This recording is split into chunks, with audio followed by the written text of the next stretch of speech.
Everyone has a story. You might even say everyone is their story. Maybe your story is not Star Wars or Lord of the Rings, or maybe it is.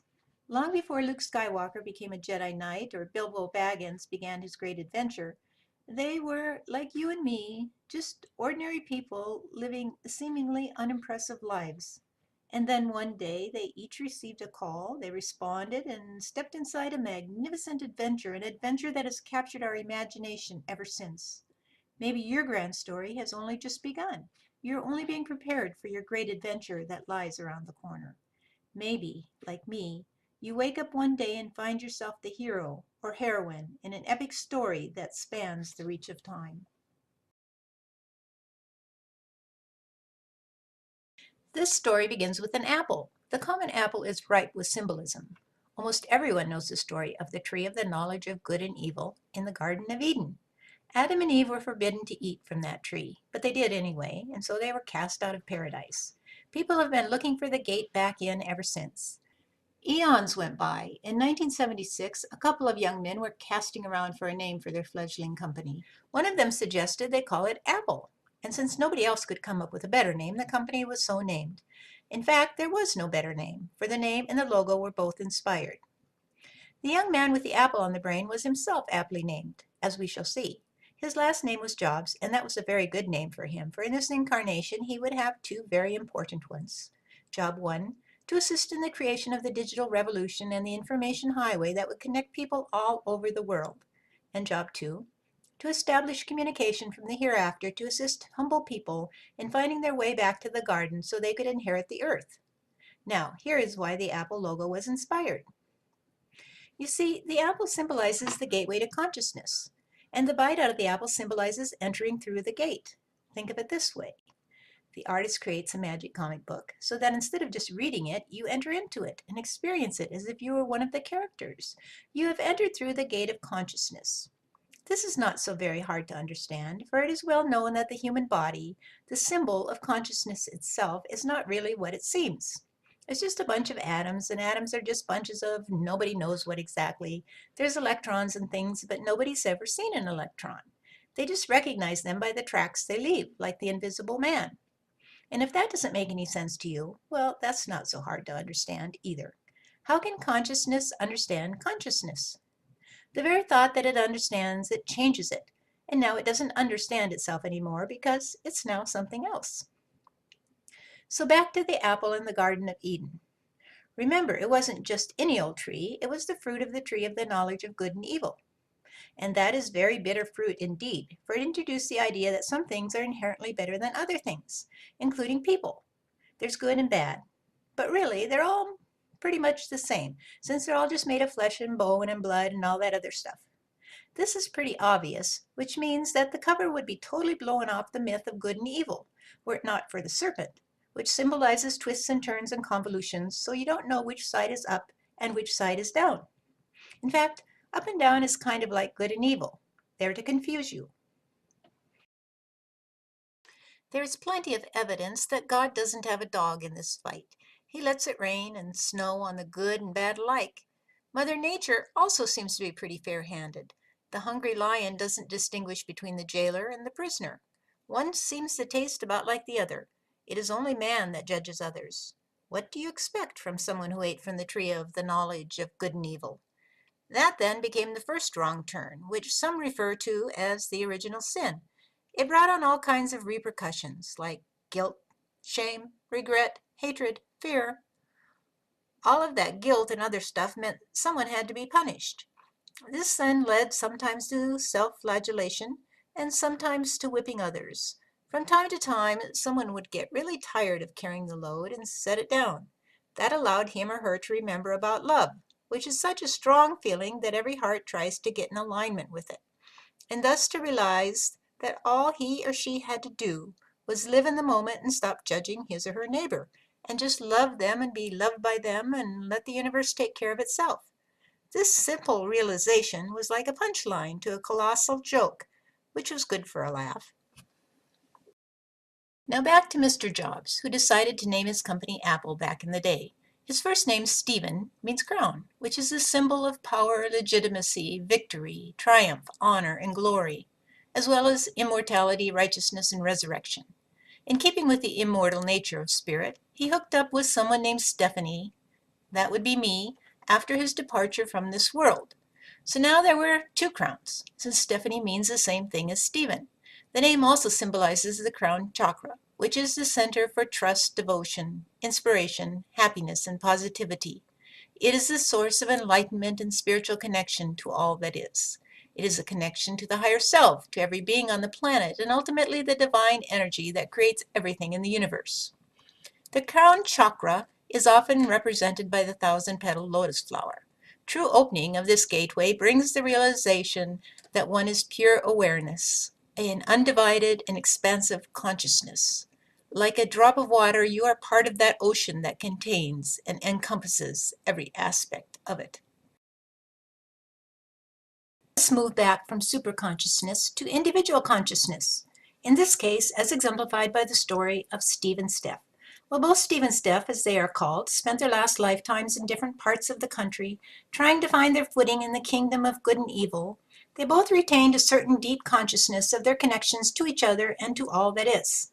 Steve never forgot that he was supposed to follow his own heart, that somehow it knew the way. He forgot a lot of finer details about heaven, but he never lost sight of his own mission.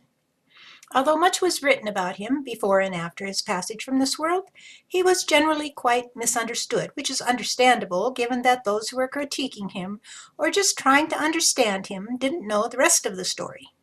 He himself explained how that works very well. Again, you can't connect the dots looking forward. You can only connect them looking backwards. So you have to trust that the dots will somehow connect in your future. You have to trust in something, your gut, destiny, life, karma, whatever.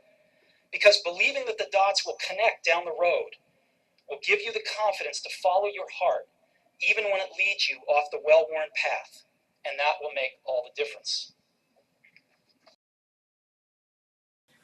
So let us take a moment to reflect upon the life of another man who followed his heart, which took him off the beaten path to a remote location in the middle of Alaska where, with his beautiful wife, he produced 13 children.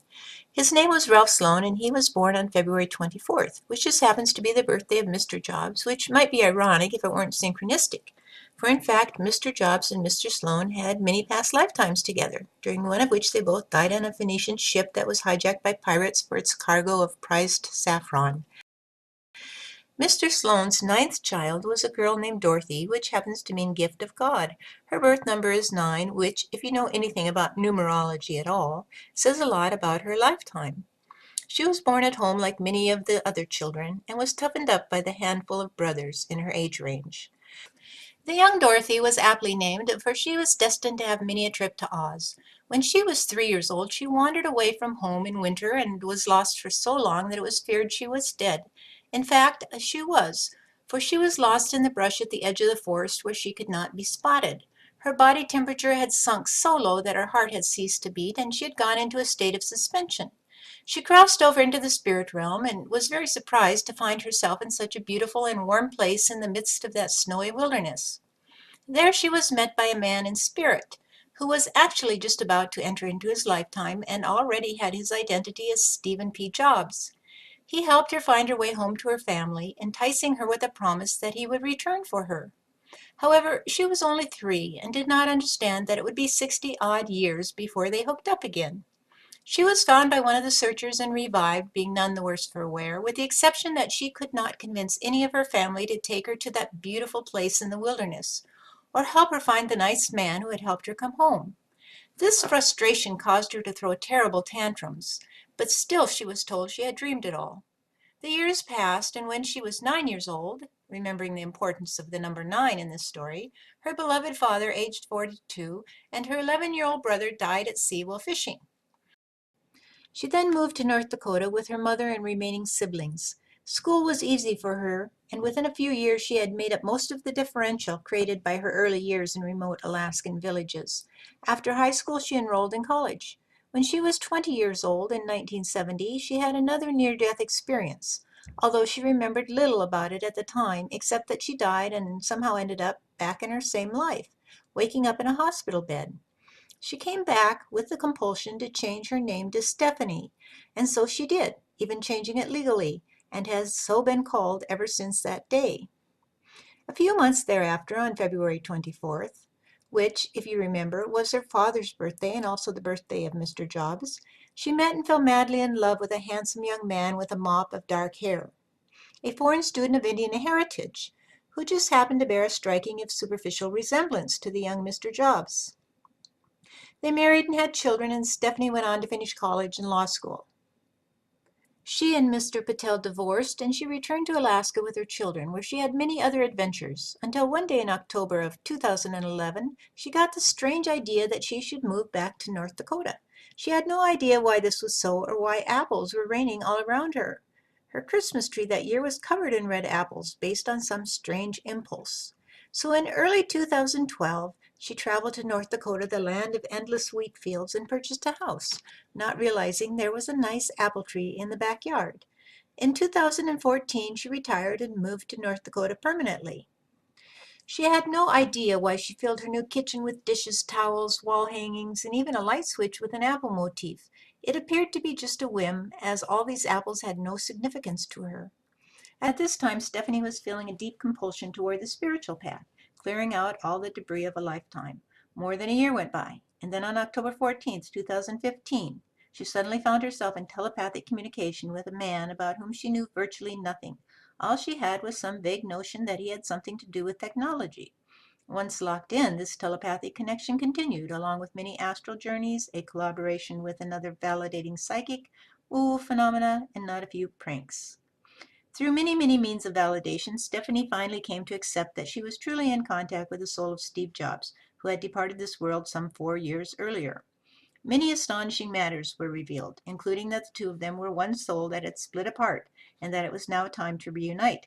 Stephanie was connected with others in the spirit world, allowed to recall many past lives, and introduced to what Steve called the collective, that is, the many souls that were in connection. Stephanie was told that it was time for her to reconnect as well, and she went through many, many lessons, all with the theme of understanding love and clearing her own energy field. It soon became apparent that the repeating symbols for this union between Steph and Steve were the crown, the apple, and the sheaf of wheat, as well as the overarching concept of the divine marriage. Stephanie was led to research and discovered that these symbols were evident in a number of different esoteric, mystical, and scholarly materials. In this image, having to do with the return of the king in the Splendor Soyuz, the leading intact document relating to ancient alchemy, we see the crown and the apple. This woodcut of Hieroscomus, studied by Carl Jung for its penetrating analysis of the psyche, portrays the crown and the divine marriage. In astrology, we have the constellation Virgo holding her sheaf of wheat. There is the story of Isis and Osiris. Isis, the goddess of motherhood and childbirth, is known for her devotion and loyalty to her dead husband, Osiris, the king of the spirit world. We have the image of Sophia, meaning wisdom in material form, represented as female, which reunites with the spirit or masculine principle, discussed in such traditions as anthroposophy and Gnosticism. Stephanie realized that, like a fractal, the same story was playing out in the individual psyche, the world at large, and the drama of the universe. Stephanie was told that she would become a bridge for others to cross between worlds, and in due time she began to help hundreds of others connect with their loved ones in spirit, and so find confidence in life eternal and everlasting love. So many of these connections occurred with individuals on iPhones and iPads that she began to refer to the iPhone as the telephone to heaven. Through her own connections, she was shown many images and many descriptions of the return to the garden, how humanity was gradually awakening. The dots were connecting. Now it was evident that the digital revolution and the information highway were allowing everyone all over the planet to connect. Humble people creating a new neural network all around the earth, through which the new message of hope and love could spring like lightning. Man was coming back into union, and in doing so was restoring the garden, forgiving himself for having eaten from the tree of the knowledge of good and evil, and partaking of the fruit of the tree of love. Thus is heaven and earth united, and the peace of the ages restored to those who have tired of the knowledge of good and evil. To these, the lovers of reality, those who have suffered enough, who have surrendered to the moment, is given the beauty of creation. Then do the lion and the lamb lie down together. How can love be known? How can abstract principles become manifest? Through our experience here and now in every way possible. We may never know the electron, we may never know God, but we can know its effect. This is the grand drama, and we are part and parcel of it.